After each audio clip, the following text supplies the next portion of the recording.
We are raw and real mothers, sharing our struggles, triumphs, and everything in between. We are all about being authentic and sharing who we are. None of us have it all together. We know how hard motherhood is. We also know how joyful motherhood is. We're here to grow with you. We're here to empower and support each other. As we share our hearts, we become stronger. Our stories bring us together. The mother heart is within every woman. Welcome everyone to the MotherHeart Circle. This is a time where we want to connect with each other and connect with you and have this be an organic experience where we just talk from our hearts and we leave from our hearts and just have this discussion about whatever we've been thinking about or feeling in the last week, right now, whatever it may be. So what we're going to do is we're going to have a 2-minute reflection time or a meditation time right now. And we're going to write down our thoughts and feelings, and we want to invite you to do it too. And with those thoughts and feelings of what's on your heart, we would like you to go to the Facebook and Instagram pages, motherheart.life, and share with us some of your thoughts and feelings. And then we will bring those into our next MotherHeart Circle. And so you can feel a part of this because we really want to connect with everyone. So let's start. We're going to set a timer for 2 minutes and we'll just write down what's on our hearts. Begin.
We're just going to start talking, so whoever wants to share.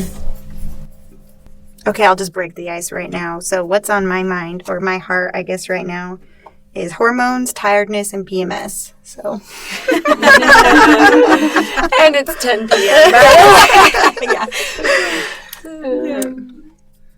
It's not very hearty, but it's true, so. Oh, that's hearty. There's a lot to that. Yeah. So what with hormones are you thinking? So I guess it goes deeper. So when I get hot flashes and when I'm PMSing, I tend to feel disconnected from God. Like it's harder to feel it unless I go out in the freezing cold and my hot flash suddenly goes away, then I just feel better. And so it kind of pulls me, has me seeking God, which is good for me because it turns me more heavenward. But yeah, I don't know. Mm-hmm. What the heck is this hormone thing anyway? I know. Seriously, it's crazy. Yeah. I mean, I feel like sometimes if it wasn't for hormones, half of our problems wouldn't exist. Yeah. Then we wouldn't be human, though. Sometimes I really think that, but Yeah. who knows? Maybe we need the hormones so that we can feel the emotions, so that we can become our better and best selves, so that we can turn to God. I don't know. Does anyone have any answers about the craziness that comes I definitely with it? am reminded how much I need God when I'm PMSing. I'm like, oh, man, I thought I had that mastered, but apparently not this time of the month, so. I think our challenges help us grow and learn. We're developing and learning things in this life, and if it was an easy road, how much would we really be learning? And if there's a positive and negative of everything, like the positive of all those hormones is like we get to reproduce, have children, create families.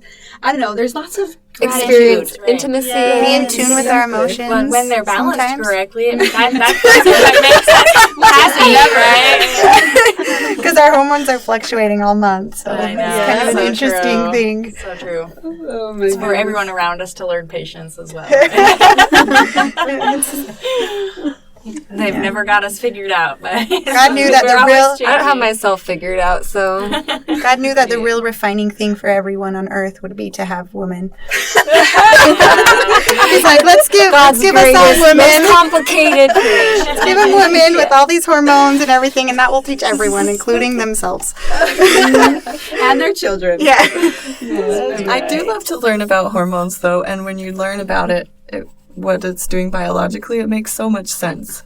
Like, certain times, if you're going to get pregnant, it's a good time to bond with other people, and so you're more social. And then certain times, if you are already pregnant, it's a good time to protect yourself and maybe not be as social and not be as outgoing. It's, yeah. One thing I've definitely learned over the years is self-care.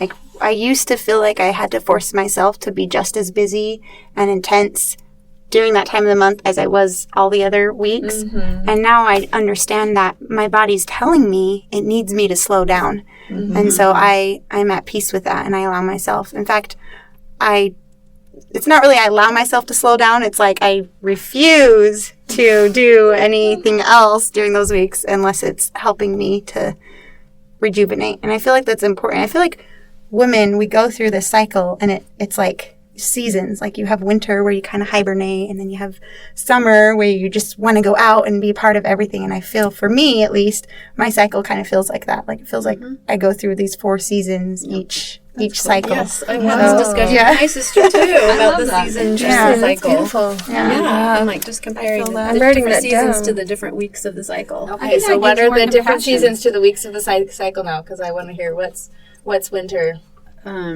When Your you're period. Yeah, or right Yeah, before, winter period, depending on somewhere how you in there. work. And yeah. then spring is the right after. Right, the Yeah, first when week you after. first start getting energy again. Flirty And then whatever. summer is when you're like overdoing it, and you're Summer's like when you're attacked, you feel really good. yeah, you're like crazy. Yeah, Right, you're in the and then all of a sudden, And when you're like, Fall "Ooh, let's hits. pay," and then Then fall. Oh. You start getting tired. For me, I usually feel really PMS-y. Yeah. Like that third week before. Just that change. Did you know the that change there's in the two? leaves and everything is like that change. it's like, of the I can't handle it. Just snow in the middle of fall randomly.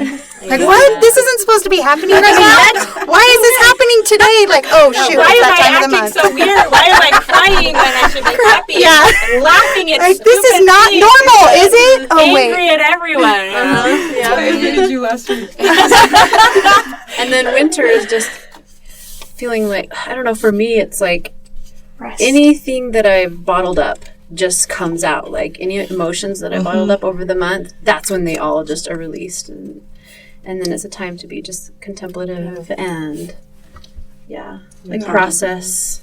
And just be still, rest, restore. What were you saying? Oh, there's 2 times every month when you have PMS. There's a mini PMS right after ovulation, right around there. And then there's massive PMS. For some people, it's what is it called? It's like PPMS. It's it's like an actual condition where you have why can't I think of the word? It's like Dysphoria? Anyway, it's super severe PMS where people end up experiencing like severe depression, anxiety, just because of all the PMS symptoms. Yeah. So That's no fun. if you're experiencing that, there are solutions. Seek medical help. Yeah. We'll pray for you. But One yeah. thing I've actually heard too is like when you're ovulating, you actually desire like your husband or to like just grab you and take you, whereas the rest of the time you want them to be like more emotional and lovey-dovey romantic about it. But when you're ovulating, it's like, just take me, I'm yours. I definitely noticed that.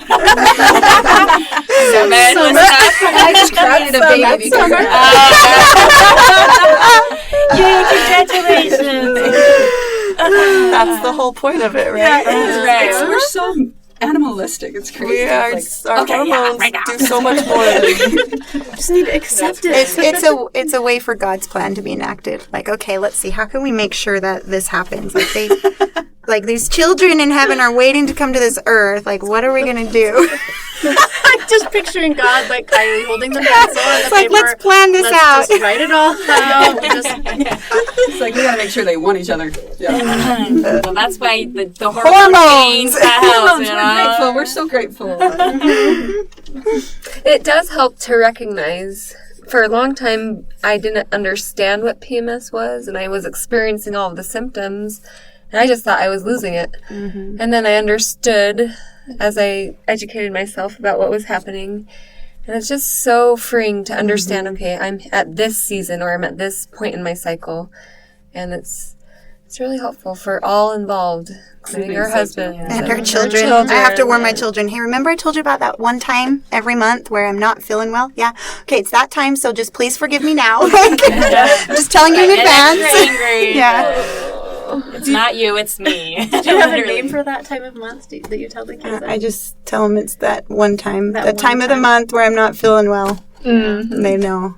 And then I apologize very many times, like, thanks for forgiving me. Oh, we love you, Mom. My kids are really forgiving. I'm grateful. But I think that's great, though, that you kind of explain it so that they understand, like, hey, I just am extra emotional during this time, and I tend to, more irritable and get angry easier. So, it's not you. I'm having a hard time. And so then they know it's not me. It really is. It's you. It's my mom's, and it's okay. yeah. And it's okay to express those things to other people and communicate rather than hiding them or pretending like they're not there. Yeah. So I think that's great. I have a goal to one day, like, master the PMS phase. Like, that's my goal. Well, I will see when I go through menopause, that will happen. Yeah. That's what I heard. I have go ahead. No. There's just a story told to me of a relative of mine who had a dear friend, and she was just the calmest person she'd ever met. She was so sweet, and her husband got in this big debate. He was convinced that she had never yelled a day in her life. Wow. And she was like, no, she's got to have yelled at least once in her life. Like, I'm sure she has. And so she went over, she was visiting her one day, and she's like, just asked her, have you ever yelled? And she was like, oh, honey, it's called menopause. She's like, you didn't know me before menopause.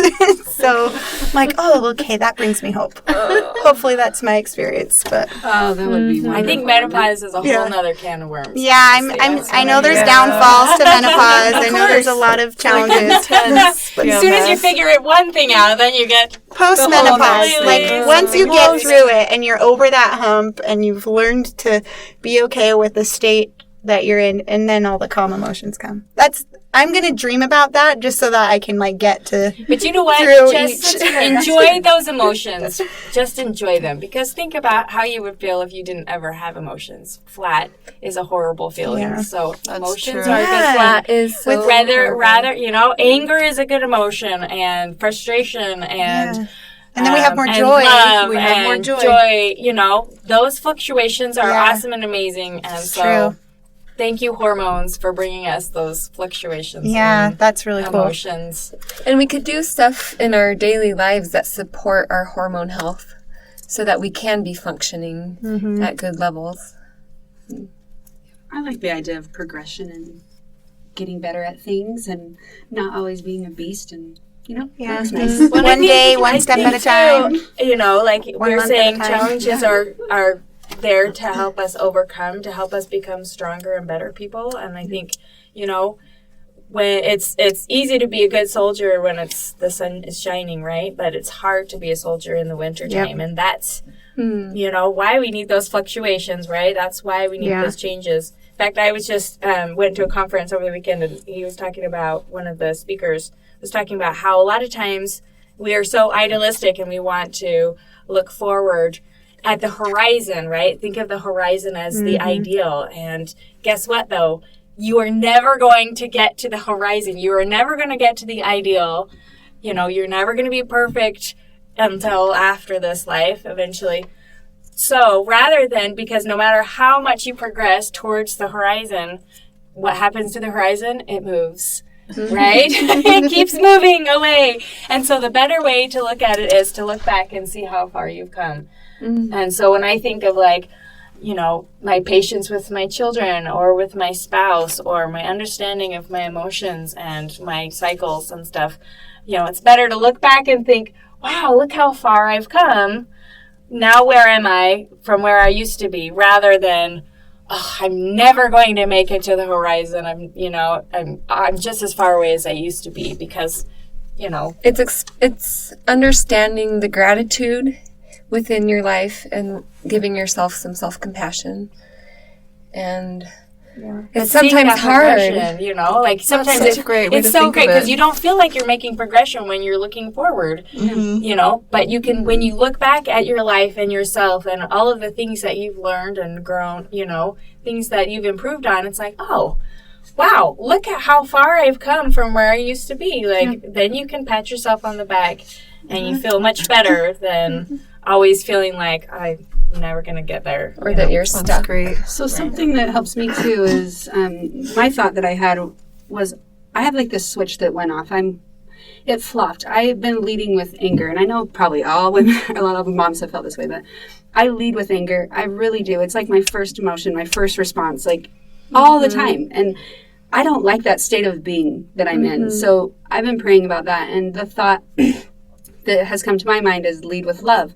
That's really easy to say and hard to do, but I feel like I've set that intention now, that's in my heart, to want to lead with love and to change from leading with anger. And so I just am seeking for the next step. If I just go a step at a time, the next step, the next step, the next step, I eventually get to a better place. And so I don't know, I'm just excited to see where that little mantra is going to lead me, because every time I'm going to just start repeating it to myself more and more. That's like, cool. lead with love, lead with love, lead with love. That's I might something steal I've been that. struggling with too, is the anger thing. And I've noticed, I've been trying to pinpoint, well, when do I get most angry? And it's usually if I'm in a rush, trying to get somewhere, or if my house is a pigsty and I'm trying to get my kids to help me clean it, right? Those are two of my triggers. And so finally, one of the things, one thing that Kylie shared with me was that she does, like, you know what? My relationship with my children is more important than getting to church on time or getting to whatever on time. So if we're a few minutes late, like, do all of the things that will support you getting someplace on time, but that give yourself enough time so that you don't have to rush, and so you don't have to yell, where are you? Get your shoes on, why aren't you? Why did you undress when I've already gotten you dressed or whatever? That thing has helped me. So just let it go. As for, a mother with young kids, try and get there on time, but do it by preparing in advance rather than, I didn't get you ready in time, and so it's... And I think becoming okay with the intention, like your intent is to get there on time. And just letting everything else flow and just allowing yourself to be in the moment and not let time control that crisis in you and that chaos, anxiety. So it's being present. And just be in the moment. Focusing on how you feel and maintaining that feeling of peace and love, rather than focusing on what time it is and how you're running late. Like you still want to try to make efforts, but time. Well, so the other thing was, and this is interesting. My husband and I had this an interesting discussion about it, because I told him, so I decided that my relationship with my children was more important than my household duties, like, having my house clean. And what he took that to mean was, okay, it's an all or nothing type thing. It's either or. I can either have a good relationship with my with my kids and have a messy house, or I can have the clean house and have a horrible relationship with my kids. And I was like, no. All I'm doing is reorganizing the priorities so that my first priority is the relationship, and the second priority is the cleanliness of the home. I love that. Right? So that I can, okay, it's not going to get done as fast as I want, and it's better for me to stay calm and figure out a way around it. Although the home is a priority, it's not as high a priority, right? And so, that's the two things that I'm working on, so that I can, because I don't want my kids to grow up to be adults that are really frustrated and yelling to get things done. You know, I don't want to hear my words coming through them as adults. And so I'm like, okay, I got to be mindful. I have to, you know, be the example. How would I want my son to ask his wife to help him with the house? Do I want him yelling at her? How come you never do the dishes? You do the dishes. Well, why aren't you helping me? No, I don't want that. And so I need to be the good example of how he should treat other people, if that makes sense. And I want my daughters the same thing. So like trying to be really mindful of how would I want them to act, then I need to act that way. My son really woke me up one day. He's like, Mom, I'm more important than going to church. And I'm like, oh, ouch. He's like, you don't love me as much as you love church. And I'm like, oh my gosh, that is like, it just changed my whole focus around. It's like, all right, you are, my love and our relationship is more important than going and sitting in a building. Like, anyway, it just changed the whole perspective for me. So, My thought is tell a mother you love her. How often does a mother get told, besides their spouse or their kids, that somebody loves her? So, tell a mother that you love her. Or if you can't even say that, tell her that she is loved, that God loves her. So, anyway, Or even also that she's noticed. That she's noticed and she matters. Her, and you've been thinking about her, and, you know, she's important. Love is the ultimate healing emotion, feeling in our lives. And so if we can heal the mother, heal the woman, we can heal the world. Yeah, there's that quote. And I... Oh, sorry. Go ahead. Oh, go ahead. I heard it from Stacey Harmer from Vibrant Living, and when I met her a few weeks ago. So that stayed in my mind ever since then. Heal the woman or heal the mother. Love her, nurture her, and you heal the world. That's beautiful. Yeah. That's cool. And that's a simple task, It's too. very simple. Yeah. Yep. How often do we say it or get told that? Any takeaways? Anyone want to share one takeaway they're going to take away from this discussion? I'm going to say self-compassion. I can understanding what's going on with me and my body and being compassionate when I'm less than my ideal. That's my takeaway. I think that's so true. Would we ever tell other people some of the awful things that we say to ourselves? Sometimes we need to be kind to ourselves, just like we would be kind to other people. Definitely. I loved this. Did you guys like this? I love it. This was great. I love it. Thank you for sharing all your thoughts and feelings. And we look forward to hearing from you guys. So visit us on our Instagram and Facebook, because we really want to connect with you and share these experiences with you guys too. So We want to hear your voice. yeah, we do, for sure. Thank you so much for joining our MotherHeart Circle. Please send us your thoughts, inspiration, experiences, and stories. Your voice is important. Your wisdom and your hearts are needed. We believe in you, we love you, and thank you for being you.